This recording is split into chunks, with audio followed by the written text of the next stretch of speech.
La Revolución Ciudadana no pudo comprobar, según el Consejo Nacional Electoral, su denuncia de fraude sobre actas irregulares y tinta transferible, y ahora impugnará ante el Tribunal Contencioso Electoral.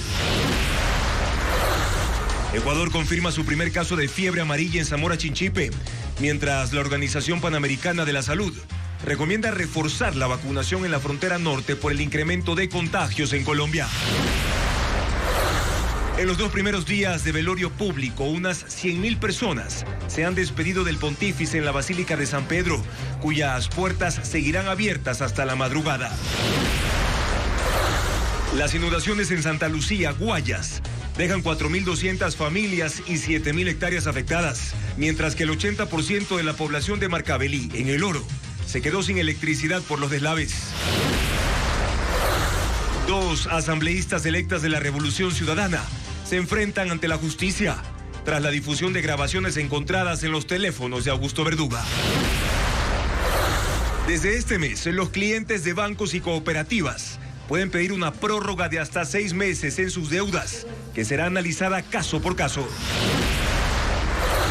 En el hospital del IES, Carlos Andrade Marín, un robot realiza cirugías para pérdida de peso y corrección de operaciones estomacales mal hechas.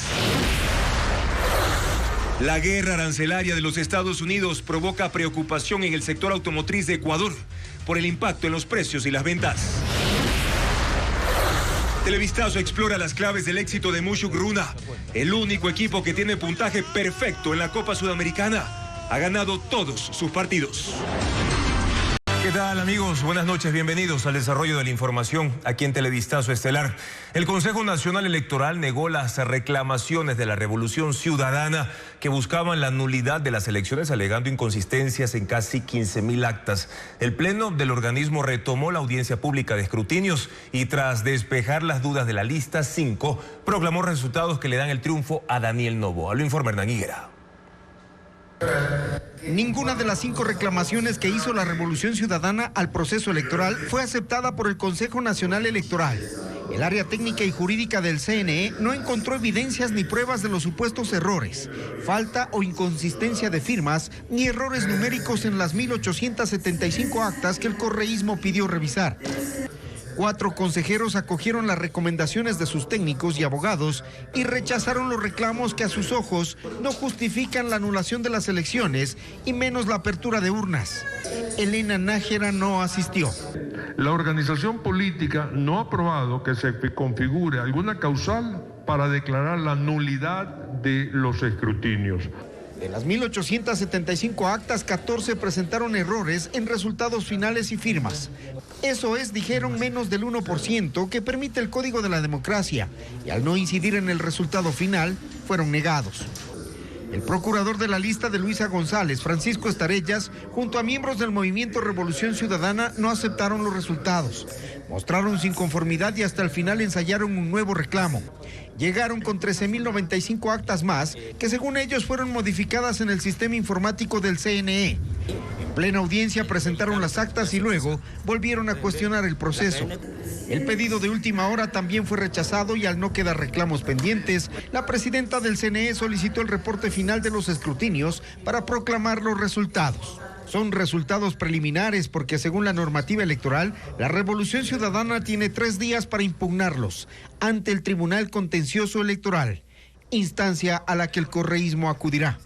Vamos a seguir con las instancias que corresponde a cada organismo y de ahí, si es necesario, ir a organismos internacionales. La presidenta del CNE dijo que la hipótesis del correísmo sobre una supuesta transferencia de tinta en las papeletas beneficiando al candidato Noboa también está desvirtuada. Los pocos casos que existieron se resolvieron en las juntas receptoras del voto en presencia de los observadores de los partidos políticos. Es súper gracioso hablar de una tinta que camina por sus propios medios y escoge a quién le va a dar la nulidad en la papeleta. No está demostrado ni científicamente, me parece súper gracioso aquello, pero en todo caso es su derecho de opinar y de plantear lo que ellos quieren. Los números están ahí. El Consejo Nacional Electoral aspira a proclamar los resultados definitivos la próxima semana. En su cronograma está el 16 de mayo como fecha límite para la entrega de credenciales al binomio ganador. Los resultados proclamados ratifican que Daniel Noboa ganó con el 55.63% a Luisa González, que alcanzó el 44.37%, y que la diferencia de votos es de 1.187.358. Los audios del caso Ligados, encontrados en el teléfono del ex consejero de Participación Augusto Verduga, enfrentan a dos asambleístas del correísmo. Ana Raffo demandó a Belén Yela Duarte por calumnia y pide que la condenen a 2 años de prisión, informa Jacqueline Rodas. Dos asambleístas electas de la Revolución Ciudadana, que compartirán el pleno desde mayo, se enfrentan en las Cortes. Ana María Raffo presentó una querella por calumnia en contra de Belén Yela Duarte, por lo que dijo en un audio del caso Ligados encontrado en el teléfono de Augusto Verduga. Esto de las manos limpias y los corazones ardientes pues es un mito. Esto te digo solamente como un ejemplo. Esa fulana, la Ana Raffo, que es una imbécil, ya que tiene a la mejor amiga de Luisa trabajando en la asamblea, ella está en nuestra comisión. Su asesor, uno que gana $3.000, es el que le lleva la cartera y le maneja el carro, porque seguramente le está cobrando al hombre la mitad de sueldo. Él gana 1.000 y ella se mete al bolsillo los otros 2.000. La querellada tendrá que responder ante la justicia por sus falsas acusaciones. Raffo exige disculpas públicas, una indemnización de $100.000 y que su compañera sea condenada a 2 años de prisión. Belén Yela, hija de la exministra del correísmo María de los Ángeles Duarte, no ha reaccionado a la querella presentada. La bancada de la Revolución Ciudadana se reunió el pasado martes y Belén Yela no aparece en la foto oficial. Se confirma el primer caso de fiebre amarilla en Ecuador. Así lo informaron autoridades del Ministerio de Salud Pública. Representantes incluso de la Organización Panamericana de la Salud recomiendan reforzar el esquema de vacunación contra esa enfermedad en localidades principalmente fronterizas con Colombia. Más detalles con Bessie Granja. Fue en Zamora Chinchipe que el Ministerio de Salud confirmó el primer caso de fiebre amarilla en el país, una enfermedad transmitida por mosquitos. Se trata de un paciente de 26 años, oriundo de Loja. Según las autoridades, es un caso aislado y no representa un brote. Datos epidemiológicos detallan que en el país se registraron 2 casos de fiebre amarilla en el 2000, un caso en 2012, 3 casos en 2017 y un caso importado de Colombia en 2024. Para la cartera de Estado, el riesgo de propagación de fiebre amarilla en Ecuador actualmente es bajo, por lo que si se presentaran más casos, estarían asociados a migrantes no vacunados de regiones endémicas, por lo que los controles en las fronteras están más rigurosos. ¿Qué recomiendas? Mientras este jueves, en una rueda de prensa con medios latinoamericanos, autoridades de la Organización Panamericana de la Salud y de su programa especial de inmunización integral recomendaron a Ecuador reforzar los esquemas de vacunación contra la fiebre amarilla en localidades fronterizas con Colombia. Teniendo una vacuna tan efectiva como la de la fiebre amarilla, lo más importante para proteger a la población, de cualquier país, en este caso Ecuador, es revisar justamente los esquemas de vacunación en esa zona donde hay un riesgo de transmisión. Importante que las personas estén vacunadas, que tengan su esquema al día. En Ecuador, la cobertura de vacunación contra la fiebre amarilla es superior al 95% en niños de 1 año de edad. Sin embargo, se insiste a los habitantes que eliminen criaderos de mosquitos, utilicen repelentes y en caso de presentar fiebre, dolor de cabeza, náuseas y vómito, acudir a un centro de salud para descartar esta y otras enfermedades transmitidas por vectores.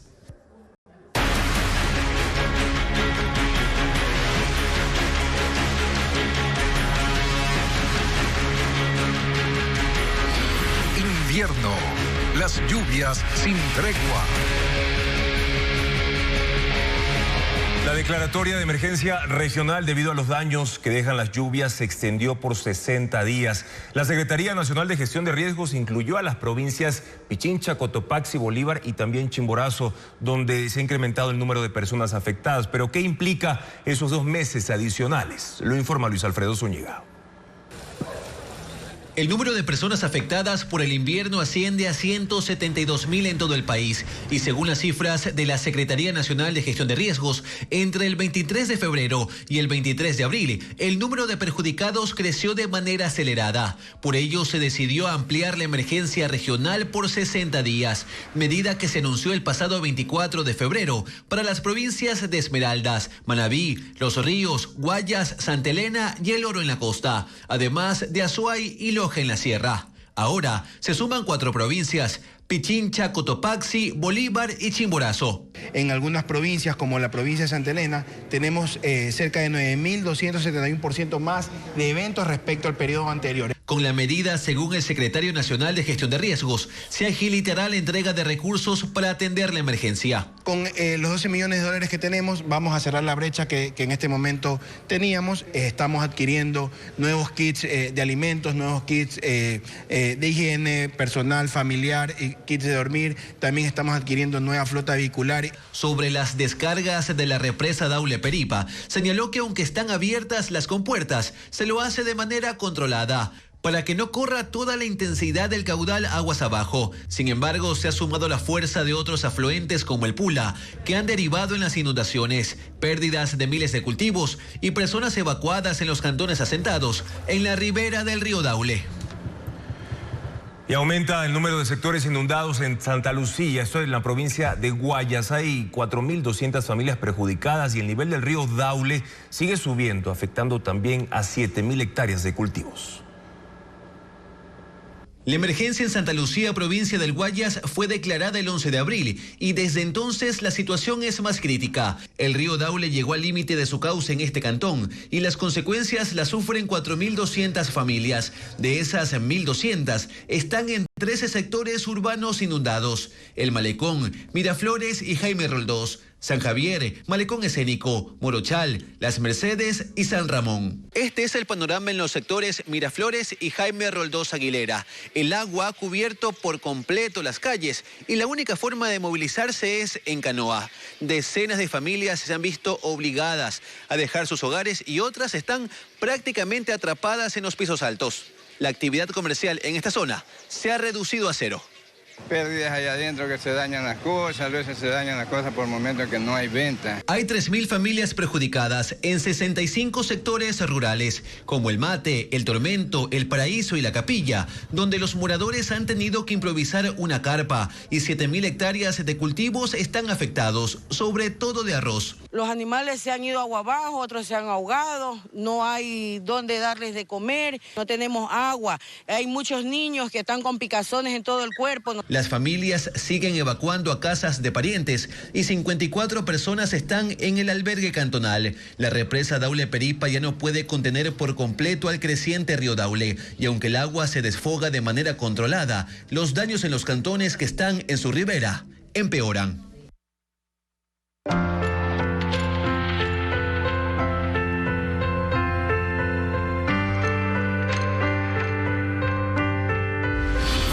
Francisco, adiós al Papa americano. Y 100.000 personas han pasado frente al féretro del Papa Francisco y las filas desde la Plaza de San Pedro lucen interminables. El Vaticano ha publicado la primera fotografía del sitio donde será sepultado, en la Basílica Santa María la Mayor, este sábado. Pero los ritos religiosos durante el tiempo de duelo se llevarán a cabo hasta el 4 de mayo, como le informa Pedro Jiménez. La Plaza de San Pedro está a tope de visitantes. Una multitud espera para ingresar a la basílica, que anoche no pudo cerrar sus puertas ante la cantidad de personas en fila para despedir al Papa Francisco.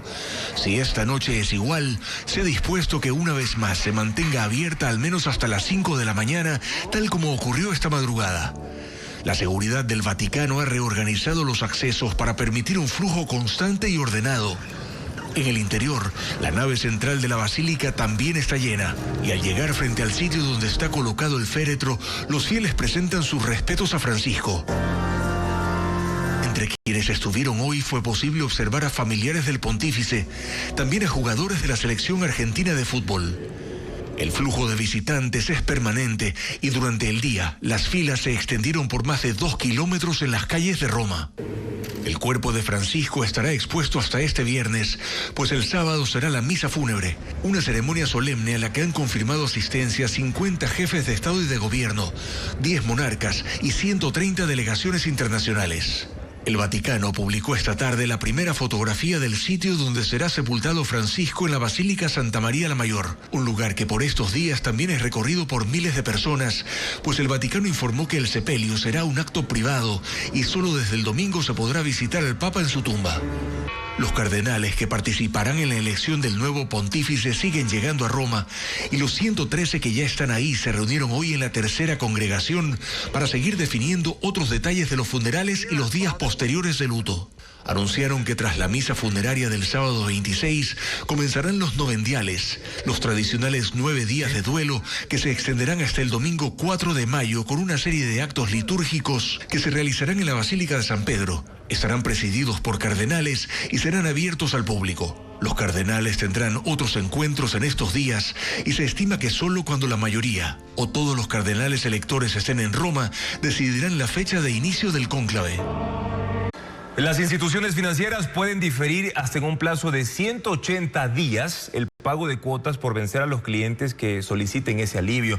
El mecanismo puede ser adoptado desde este mes. Y Patricio Díaz explica a continuación cuáles son las condiciones para poder acceder a ese beneficio.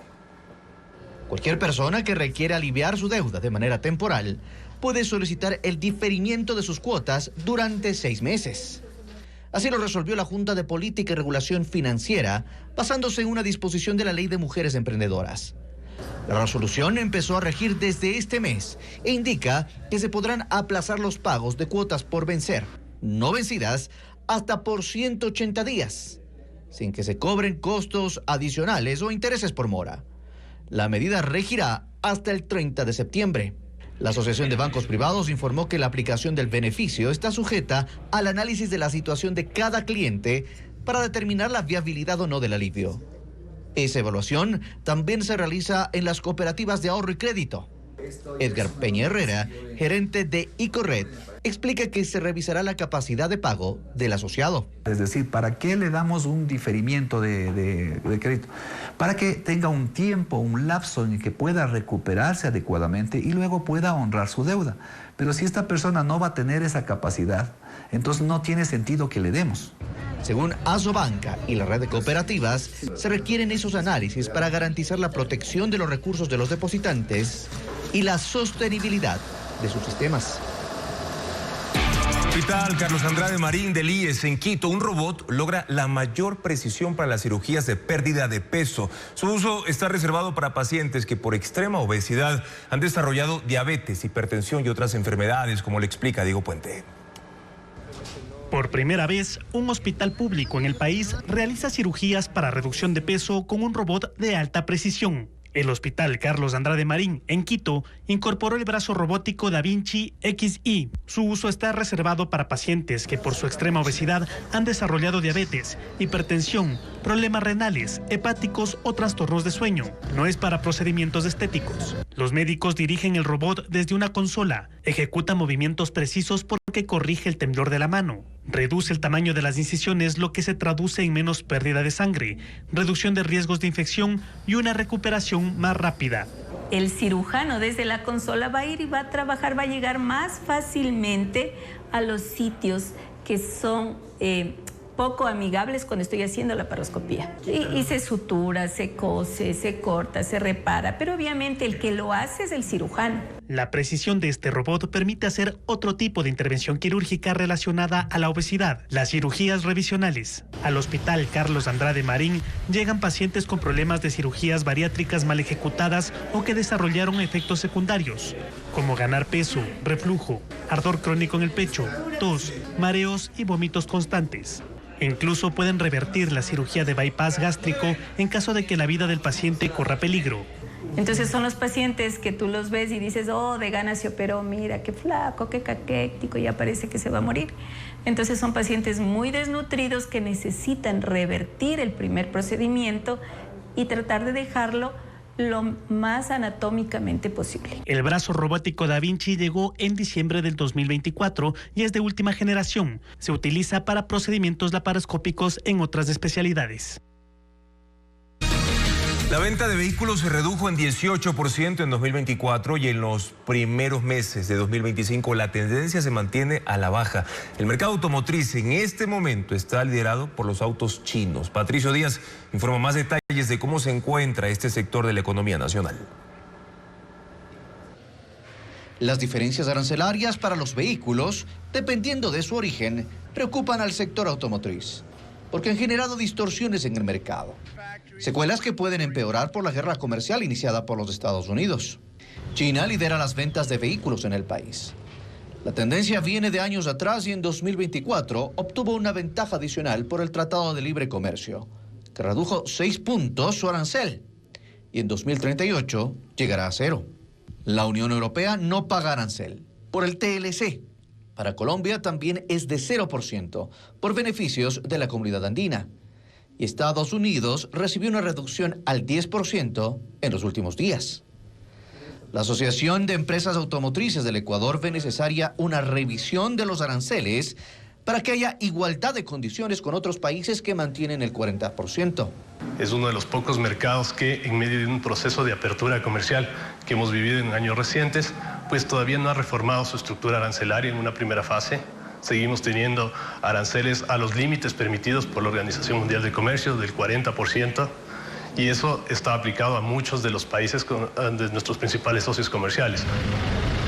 En el primer trimestre de 2025 el mercado se encuentra así. China tiene el 43% de las ventas, Ecuador el 13,7%, la Unión Europea el 7,7%, Colombia, Japón y Brasil empatan en el 6%. Estados Unidos tiene el 1%. Hay preocupación en el sector, principalmente en el de los vehículos ensamblados en el país. Pues con el cierre de la planta de General Motors el año pasado, la participación nacional se reducirá. Nuestras estimaciones, sí creemos que una parte va a ser captada por las otras empresas que están ensamblando en el país, pero otra parte va a ser captada por los vehículos importados. ¿Principalmente de dónde? De la China. Y eso sí es un tema muy grave porque se empieza a configurar un efecto sustitución de producto nacional por producto importado de la China. El sector atraviesa por una fuerte caída de ventas, el 18% en 2024, casi 30.000 unidades menos que 2023. Y la guerra arancelaria entre Estados Unidos y China no solo ha redefinido el comercio mundial, también ha intensificado la competencia por influencia en América Latina. ¿Puede Ecuador mantener una relación fluida con ambas potencias sin sacrificar su soberanía ni comprometer su desarrollo?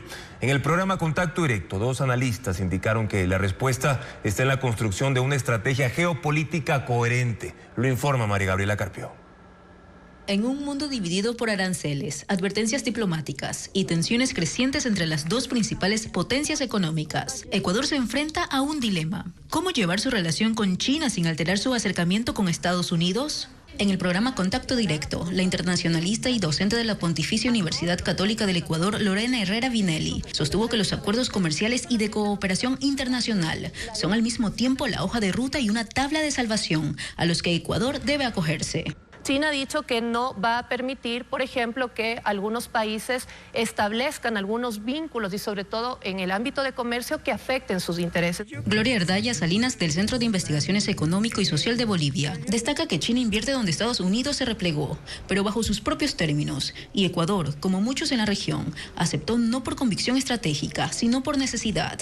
Ha sido culpa nuestra porque nosotros les hemos permitido que hagan lo que han hecho, no porque ellos nos hubieran impuesto, sino porque nuestras capacidades institucionales de negociación, de conocimiento han sido débiles. Según las expertas, el comercio ecuatoriano con China se ha redimensionado. Más de 600 empresas ecuatorianas exportan hacia ese mercado. No caben las improvisaciones, sino el desarrollo de una visión geopolítica para sacar el mayor provecho. Más allá de los intereses y más allá de las condiciones adversas que en este momento tenemos a nivel de la economía global, creo que la negociación bilateral y los vínculos tradicionales que cualquier país, en este caso Ecuador, tiene con China y con Estados Unidos son estratégicos. Mucho dependerá, Lenin, de la orientación de la política internacional que adopte el Ecuador. Nosotros hemos jugado con la coyuntura, con la necesidad de préstamos frescos, no hemos pensado en los intereses del país y estamos pagando esas deficiencias. Y ante ello se vuelve urgente identificar objetivos, construir una estrategia e implementar políticas para desarrollarla con agilidad. China es un mercado 3 veces más grande que el estadounidense y Estados Unidos es el principal socio comercial del país.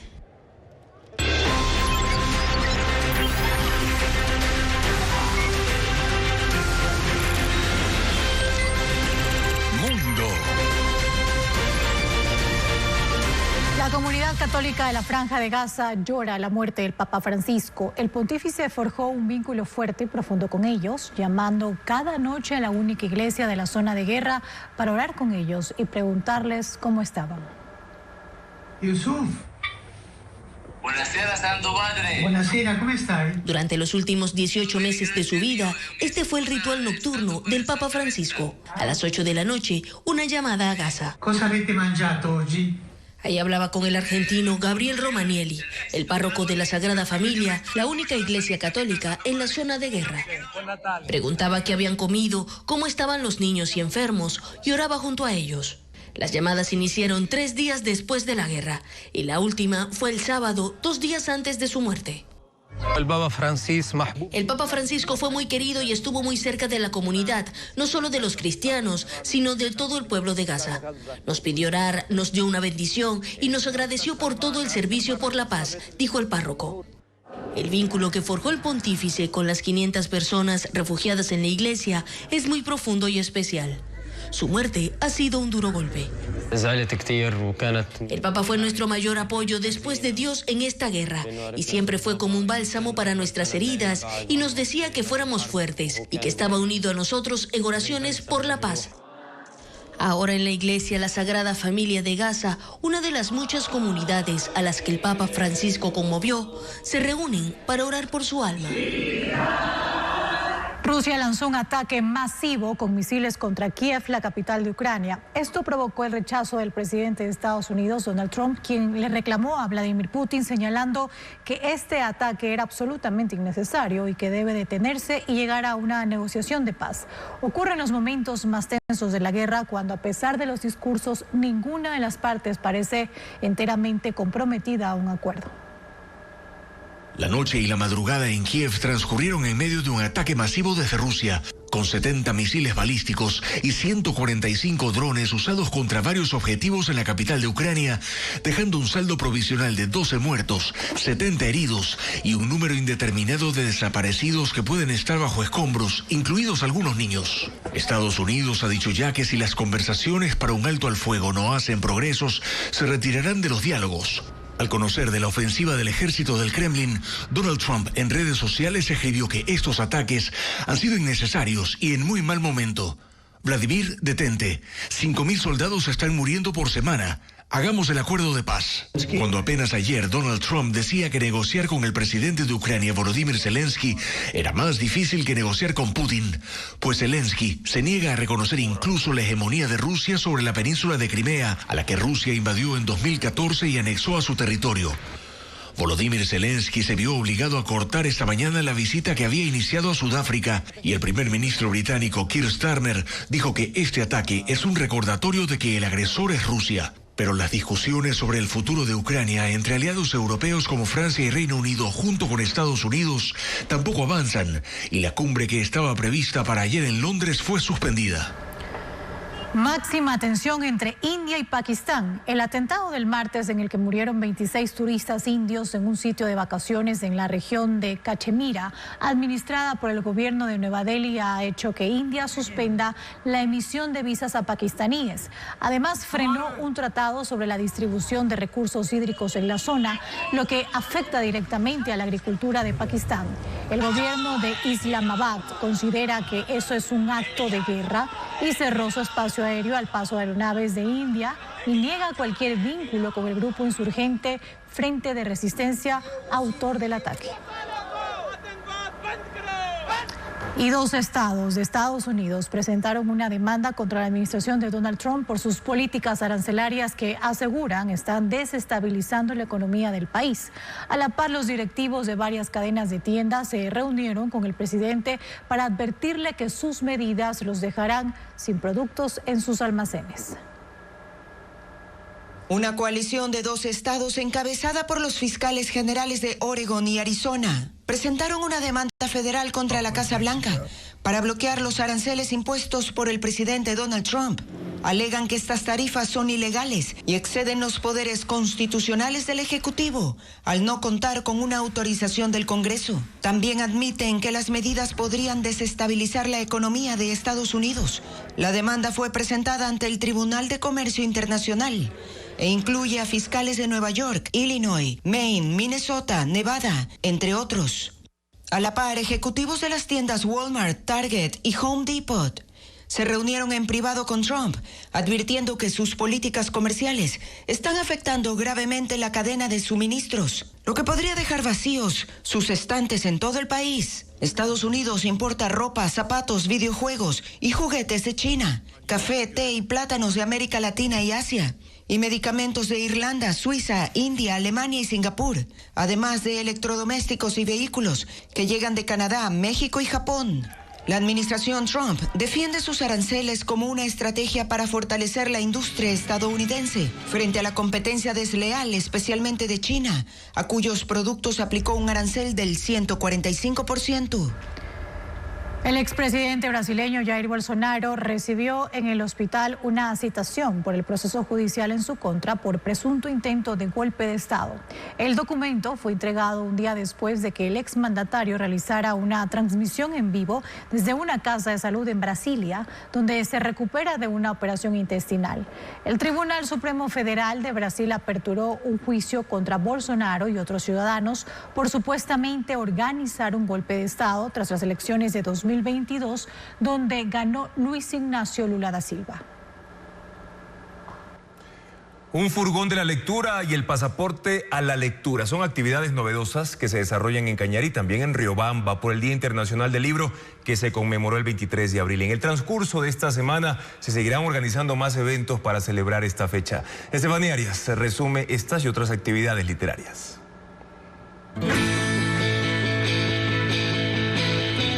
Este vehículo traslada un centenar de historias y letras con el único fin de llevar libros a distintos rincones del país.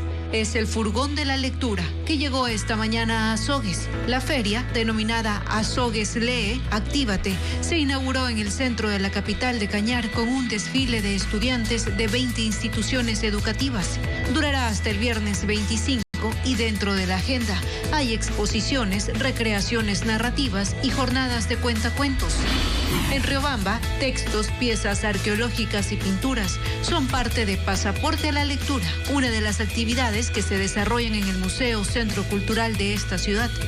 Estudiantes de los establecimientos locales recorrieron estas 6 estaciones y al final recibieron libros sobre la historia de la capital de la provincia de Chimborazo. Por ahí estamos aportando el hecho de que los chicos sepan qué han recibido de estas culturas precolombinas y puedan tener un sentido de apropiación en cuanto a la identidad cultural. En Carchi, 3 salas de la Casa de la Cultura se llenaron de textos de 60 autores, entre locales y de Colombia. Entre ellos, la ganadora del premio Manuela Espejo en 2023, María Judith Ceballos. El evento, denominado Feria Binacional del Libro, será hasta el viernes 25 y en él se realizarán 45 actividades para fomentar la lectura, además de foros, conferencias y recitales poéticos. Los asambleístas electos de Acción Democrática Nacional, ADN, tuvieron su primera reunión como bloque legislativo. Según dijeron, se trató de un encuentro de confraternidad en el que también hubo tiempo para tratar los temas de la bancada previo a su posesión prevista para el próximo 14 de mayo.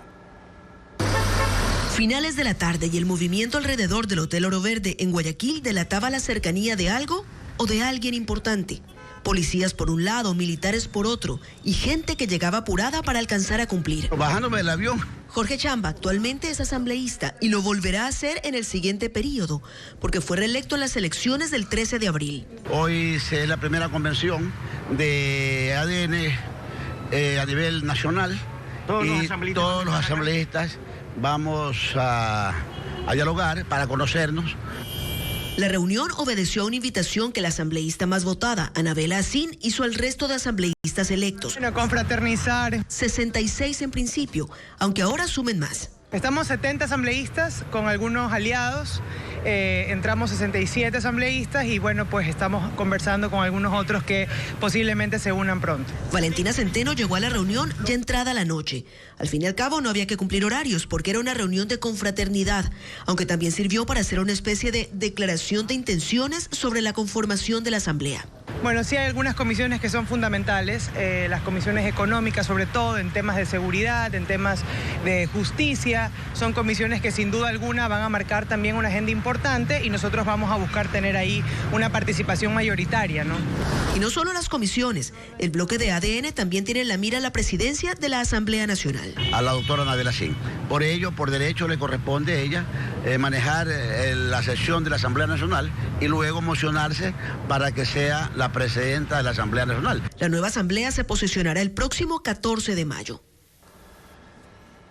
Y ante la posibilidad de una asamblea constituyente, Televistazo preguntó a personajes de los sectores político, empresarial, ambiental e indígena del país si es el momento oportuno para que el gobierno convoque y se instale esa asamblea. Estos son sus criterios. La idea de una asamblea constituyente, que fue una de las propuestas de campaña del presidente Daniel Noboa, apenas asoma en el debate público. Pero ¿es el momento oportuno para que el gobierno convoque y que el país se instale en una nueva dinámica constituyente? Televistazo hizo la pregunta a 5 personajes de los sectores político, empresarial, ambiental e indígena del país. Depende del objetivo del gobierno. Si realmente proponen hacer reformas estructurales al Estado, en lo económico, en lo institucional, puede tener sentido. Pero si los cambios son menores, existen caminos mucho más prácticos a nivel legislativo o a nivel de consulta popular. Sí, definitivamente sí. El país necesita cambios profundos y permanentes. Necesitamos reevaluar quiénes y cuántos miembros tiene nuestra Asamblea. Necesitamos evaluar con absoluta profundidad cuál es el rol del Consejo de Participación Ciudadana. Y para que tengan la trascendencia que deben tener, los cambios deben ser profundos, no cuestionados y deben poder proyectarse a largo plazo. Pienso que no es oportuno en estos momentos. Creo que acabamos de salir de una elección, hemos estado de elección en elección y no creo que llamar a una constituyente va a solucionar la crisis que vivimos en el país. Es el momento oportuno para reformar la Constitución en los temas que más nos han venido complicando durante estos años. Me refiero, por ejemplo, al tema del Consejo de Participación Ciudadana, al Consejo Nacional Electoral, a la Fiscalía General del Estado, al Consejo de la Judicatura. Y ahí hay al menos 4 temas importantes que se deben tratar y reformar en el ordenamiento jurídico constitucional. Que no es el momento oportuno para convocar a una asamblea constituyente.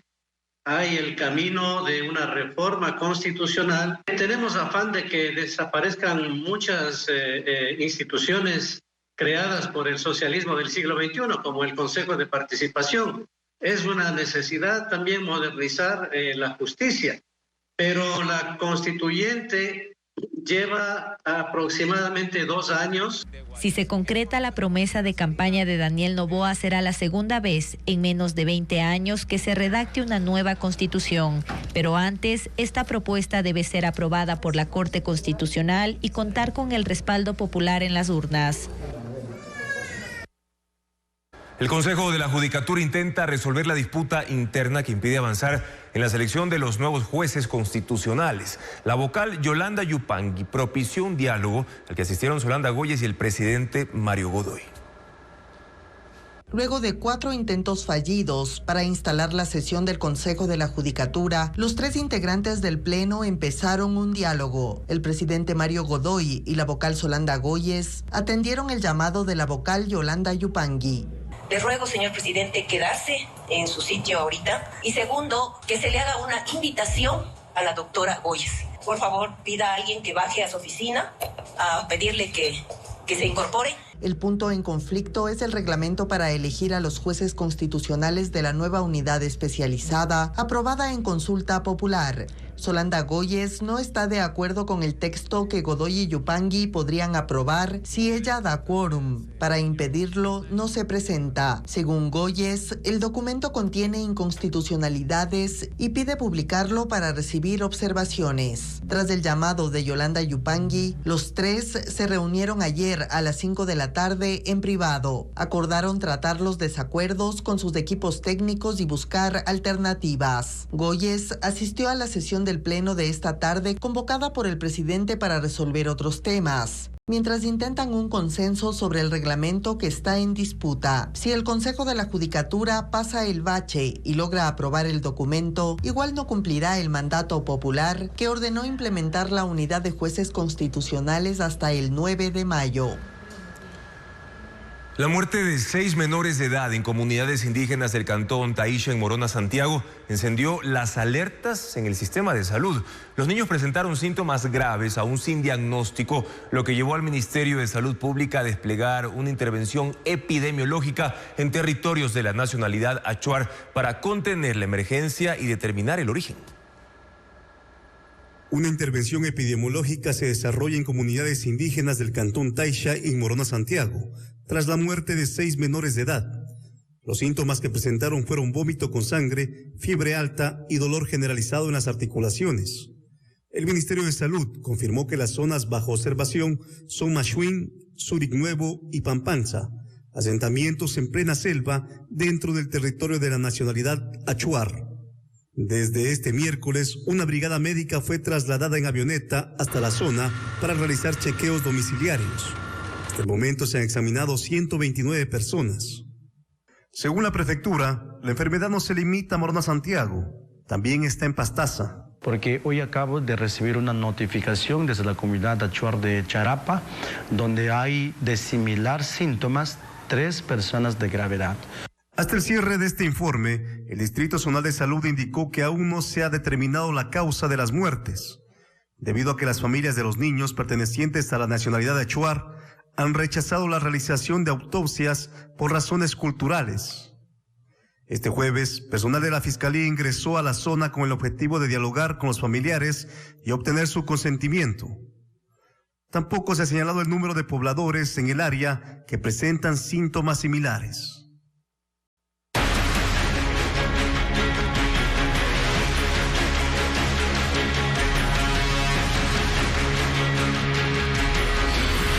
Invierno, las lluvias sin tregua. Las lluvias y deslizamientos en Marcavelí, en la provincia del Oro, causaron la destrucción de 6 viviendas y 120 hectáreas de cultivos. Hay al menos 200 personas damnificadas también. Fabricio Lapo informa que el 80% de la población se quedó sin luz. Y no solo eso, también hay problemas con el agua potable. Un solo día de lluvia intensa bastó para desatar el caos en Marcavelí, el Oro. La creciente del río Caucho socavó el terreno en el sector 16 de julio y provocó el colapso de 3 viviendas construidas al borde de la ribera. La corriente arrastró muros y parte de los cimientos. A solo 2 kilómetros, otras 3 casas fueron derribadas por deslizamientos. En total, 50 viviendas resultaron afectadas en 5 sectores del cantón, dejando cerca de 200 damnificados. O sea, se va yendo el cemento, se va haciendo huecos, como es ahí la casa, así como que de arena, y se va nomás a tierra, se lava. La casita está en riesgo, está partida ya de la cocina, así, está húmedo para adentro.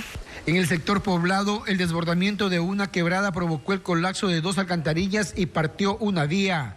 5 kilómetros más adelante, en la carretera Marcavelí-Balsas, un vehículo fue arrastrado por los escombros que cayeron de una ladera. El conductor sufrió heridas leves.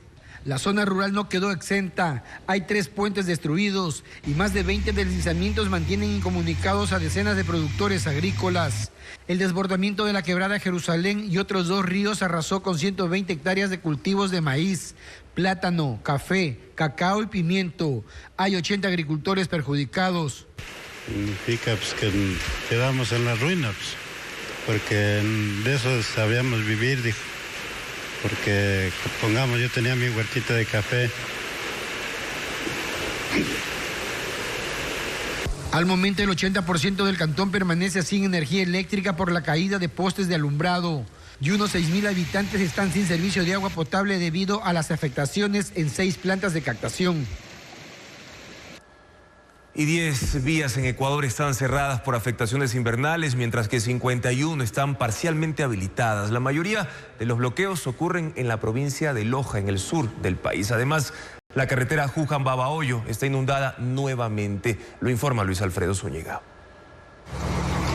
El invierno sigue afectando a las vías. Una vez más, la Juján-Babahoyo en la provincia de Los Ríos está inundada. Los 4 tramos con mayor acumulación de agua son los kilómetros 53, 54, 56 y 57. El paso es controlado por la Comisión de Tránsito. De las 10 carreteras bloqueadas en el país, 5 están en Loja. Por ejemplo, la Veracruz, Yede Olmedo, Chaguarpamba. Esta vía ha tenido derrumbes constantes y el paso ha estado habilitado solo de manera parcial en varias ocasiones durante el invierno, pero desde el martes está cerrada y seguirá así hasta el lunes 28 de abril. La ruta alterna es La Alamor, Pindal, Celica, El Empalme, Veracruz. El Ministerio de Transporte anunció el miércoles el cierre de la vía Loja-Catamayo, que se mantuvo hasta las 3 de la tarde de este jueves. Su personal quedó a cargo del paso vehicular. Y la Loja-Malacatos, que suma afectaciones desde febrero, mantiene los cierres que iniciaron el 1 de abril. De momento son de 7 de la noche a 6 de la mañana en el sector Nangora, por deslizamientos permanentes. En Azuay también hay afectaciones, y como ha ocurrido durante todo el invierno, la cuenca Girón Pasaje es una muestra. El Ministerio de Transporte anunció que estará cerrada en el kilómetro 22 desde este viernes 25 de abril hasta el jueves 1 de mayo. Los vehículos pesados que deban circular por ese tramo pueden desviarse por la cuenca Chut, Cochancay, El Triunfo Pasaje. En Cotopaxi está cerrada la vía Latacunga-Lamaná en la parroquia Zumbagua por posible movimiento de masas. La ruta alterna es por la Latacunga, Aloac, Santo Domingo-Lamaná. Y en Napo se trabaja con maquinaria en la recuperación de la calzada en la Y de Baeza, El Chaco, sector Francisco de Borja. El paso está habilitado. Ante el inicio de clases, padres de familia acuden a centros públicos y privados para realizar exámenes preventivos para sus hijos. Hay dispensarios que ofrecen paquetes con varias pruebas que incluyen revisiones oftalmológicas y también odontológicas. Usuarios optan por esos lugares ante la escasez de citas en el sistema de salud pública, como lo precisa a continuación Bessie Granja. Decenas de padres de familia acuden a centros de salud públicos y privados, buscando atención médica para que sus niños estén listos para el inicio de clases que en el régimen Costa arranca el próximo 5 de mayo. Los especialistas recomiendan que los menores de edad se sometan a chequeos preventivos, como un examen de sangre, revisiones oftalmológicas, para detectar problemas de salud que más adelante interfieran en el desarrollo de sus actividades académicas. Usuarios consultados por Televistazo aseguran que en dispensarios del Ministerio de Salud, por ejemplo, no encuentran citas para revisiones odontológicas. Aquí la situación casi no es muy adecuada para hacerle ese menor, hay que buscarle particular porque aquí no hay para hacerle ver eso. Si tienen suerte, bien. Si no, hay que estar insistiendo hasta que lo atiendan. De ahí que algunas familias hacen un esfuerzo para buscar opciones particulares y que se ajusten a su bolsillo. La Fundación de la Red de Dispensarios de la Arquidiócesis de Guayaquil realiza una campaña médica por un costo de $15. El plan incluye una consulta pediátrica y exámenes de laboratorio, como hemograma completo, detección de hierro, proteínas, examen de orina y parasitológico. Es muy importante porque bien conocemos que cuando los niños están en clases no tienen una buena alimentación. Entonces tenemos que alertar a nuestros padres cómo está el estado de salud de sus hijos. Es importante que se les haga el examen visual al niño, es importante que se le haga el examen auditivo, que dificultan la educación, el aprendizaje en el niño. En otros dispensarios también se ofrecen chequeos para niños pequeños, cuyo costo oscila entre los $48 hasta los $56. Carreras relacionadas con salud, tecnología e ingeniería figuran como las mejores pagadas en Ecuador para este 2025, según una publicación de la Universidad de La Rioja. Hay profesiones en las que los salarios superan los $5.000 mensuales, como lo precisa Diana Bermeo.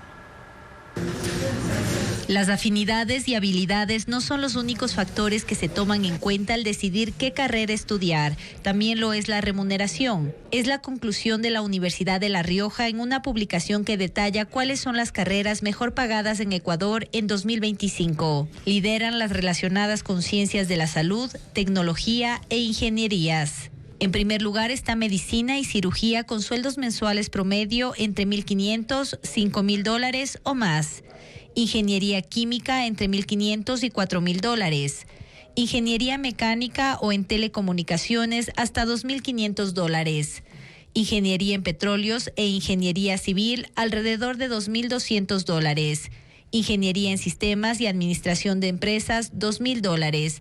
Finanzas y contabilidad, $1,800. Los salarios dependen de variables como la formación, especialización o experiencia. Estudios realizados por la empresa experta en talento humano SGP Global indican que los salarios mejoran cuando hay formación adicional, por ejemplo, en idiomas y en el manejo de tecnología. Mientras más conocimientos técnicos adquieras y valor añadido generes dentro de tu mismo cargo, vas a poder posicionarte dentro de una mejor empresa, aspirar a un mejor salario y sobre todo pues estar a la vanguardia de esos conocimientos que hoy en día son importantes para todos los cargos. Otras carreras bien remuneradas son aquellas demandadas por países como Estados Unidos que contratan a ecuatorianos para que trabajen vía remota en programación, inteligencia artificial, análisis de datos y ciberseguridad. Ecuador es considerado el lugar más biodiverso del planeta en concentración de especies de hormigas. En el mundo hay más de 14.000 especies identificadas. Vanessa Robles destaca los más recientes hallazgos sobre estos pequeños insectos y su papel vital en el ecosistema. Aunque en el mundo hay más de 14.000 especies de hormigas, hay un solo sitio que reúne a 500 de esas especies y está en Ecuador.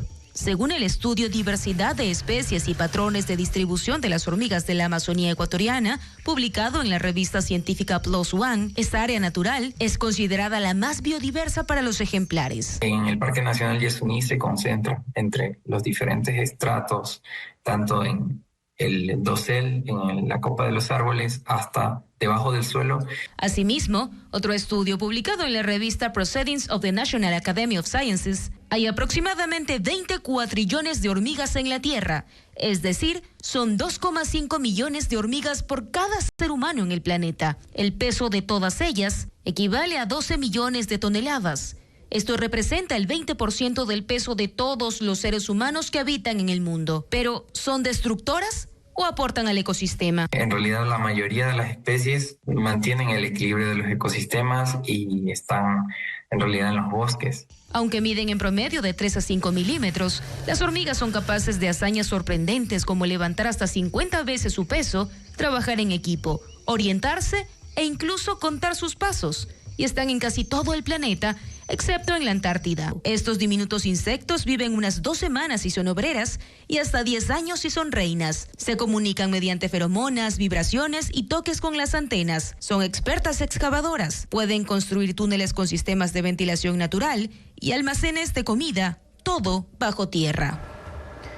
Valentino es el cóndor andino que se convirtió en el primer macho adulto de la especie en ser rescatado y reintroducido en su hábitat al sur del país. Su recuperación fue documentada e implicó exámenes de sangre, tomografías y una alimentación especializada durante un tiempo de 65 días. Vamos a verlo.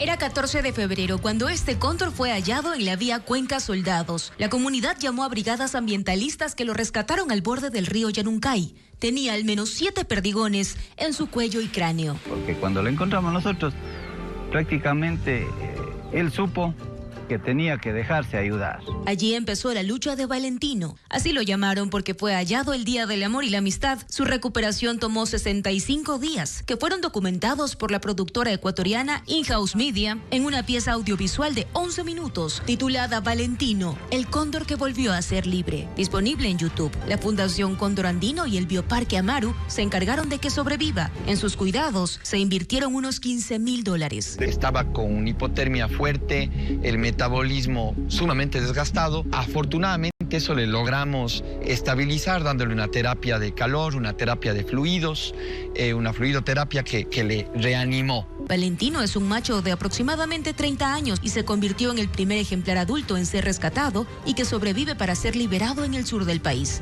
Tal como sucedió este 22 de abril en el área de bosque y vegetación protectores Yanuncay Irquis en Azuay. El ave fue marcada con el número 23 en sus alas y se le colocaron 2 rastreadores satelitales para estudiar su comportamiento. El cóndor está en peligro crítico de extinción. La Fundación Amaru estima que actualmente hay 130 ejemplares en el país. 28 de ellos están en el Cajas. El Ministerio de Ambiente anunció que este año realizará un nuevo censo en la población, pues el último se hizo en 2018. Y ahora en las noticias del espectáculo, con apenas 21 años, John Briel se ha convertido en el fenómeno ecuatoriano más potente de la música urbana. Sus canciones tienen millones de reproducciones en plataformas como YouTube y Spotify, superando a muchos artistas internacionales. Pero ¿cómo ha logrado impactar en la industria musical? Veamos. Es esmeraldeño, tiene 21 años, soñaba con ser jugador de fútbol, pero finalmente optó por la música y le ha ido bien. Es el nuevo referente de reggaetón en el país, se llama Jonathan Cedeño, y en las redes y las plataformas musicales donde es un fenómeno, es conocido como John Briel. Su ascenso digital se disparó con 2 hits, Vitamina, que tiene 70 millones de reproducciones en YouTube y 94 millones en Spotify, y Parte y Choque, que suma 105 millones en YouTube y 211 millones en Spotify. Así está en el puesto 33 del Top Global 50 en Spotify, superando a Karol G y a canciones de Bad Bunny, Sabrina Carpenter, Arctic Monkeys o Kendrick Lamar. Vitamina lidera rankings en Ecuador, Argentina, Uruguay, Colombia y Perú. Si esto pasaba años atrás, lo que hubiera tenido que pasar es que John Briel tenía que esperar que una disquera se fije en él para firmar un contrato, para promocionarse, y eso hubiera tomado por lo menos un año. Pero esas cosas mágicas que tienen las redes sociales, cumplió con la fórmula, ¿no?, de tener un éxito. Las redes sociales impulsaron su fama. En TikTok, sus canciones se viralizan en 2.6 millones de videos. Vitamina se volvió un trend global. La bailaron artistas como Nicki Nicole y el influencer coreano Q Park. Mascotas y academias de baile se sumaron al fenómeno. Los temas de John Briel son súper catchy, son súper fáciles de digerir, se pegan de una y eso se queda marcado, ¿no? Eso es primerito, tener un muy buen tema. Su éxito es tan grande que fue seducido por la política ecuatoriana para participar en eventos proselitistas en las últimas elecciones presidenciales en el país. John Briel junto a Jowell y Randy, el dúo puertorriqueño considerado leyenda del reggaetón, hoy lanzan su tema llamado GPS, un nuevo hito en su trayectoria. La serie de la peculiar integrante de la familia Addams, Merlina, regresará con más secretos y aliados en su segunda temporada con 8 capítulos que se van a estrenar en 2 partes. Además, Dua Lipa publicó fotografías de sus vacaciones en Alemania y fue criticada por una publicación en específico. En el siguiente reportaje les mostramos cuál. El colombiano Sebastián Yatra sorprendió al público de un programa español colándose entre los asistentes. Desde las gradas mostró el tracklist de su próximo álbum titulado Milagro. En el video se le ven los camerinos escribiendo el nombre de las canciones a mano, en letreros, para que la audiencia pueda leerlos. Serán 17 temas que se estrenarán en mayo. Dua Lipa compartió fotos durante sus vacaciones en Albania, donde aparece posando con una estrella de mar en la mano. Aunque la imagen parecía inofensiva, desató críticas por parte de sus seguidores que la acusaron de dañar la vida marina, porque sacar estos animales del agua, aunque sea por segundos, puede poner en riesgo su supervivencia. La cantante no ha dado declaraciones y su publicación sigue activa. El tráiler oficial de la segunda temporada de Merlina está disponible. El video muestra que habrá sangre, secretos y giros inesperados en la historia. Aunque no se revelan detalles, los fans especulan sobre quién será aliado y quién traicionará a Merlina. La serie se estrenará en 2 partes, 4 capítulos el 6 de agosto y 4 el 3 de septiembre. Jenna Ortega afirmó que nació para ser Wednesday. Wisin y Capo se unen por primera vez. El tema se llama Luna. Fue creado en un estudio de Miami tras una conexión entre ambos artistas. La letra refleja vivencias. El puertorriqueño y colombiano promocionan en sus redes sociales esta canción con videollamadas ficticias y fotos que se tomaron durante la grabación. Gracias por su sintonía y confianza de siempre, amigos. Mañana en contacto directo estará el economista Miguel Ángel González. Él es presidente del Comité Empresarial Ecuatoriano y de la Cámara de Comercio de Guayaquil para analizar si el sector económico es favorable a que el país entre en un proceso constituyente. Además, estará con nosotros el constitucionalista André Benavides para analizar los tiempos y la conveniencia de un proceso constitucional para reformar el marco jurídico del país. Los esperamos también en la primera emisión de Televistazo a las 5:55 de la mañana en vivo por ecuavisa.com y Ecuavisa Play. Buenas noches.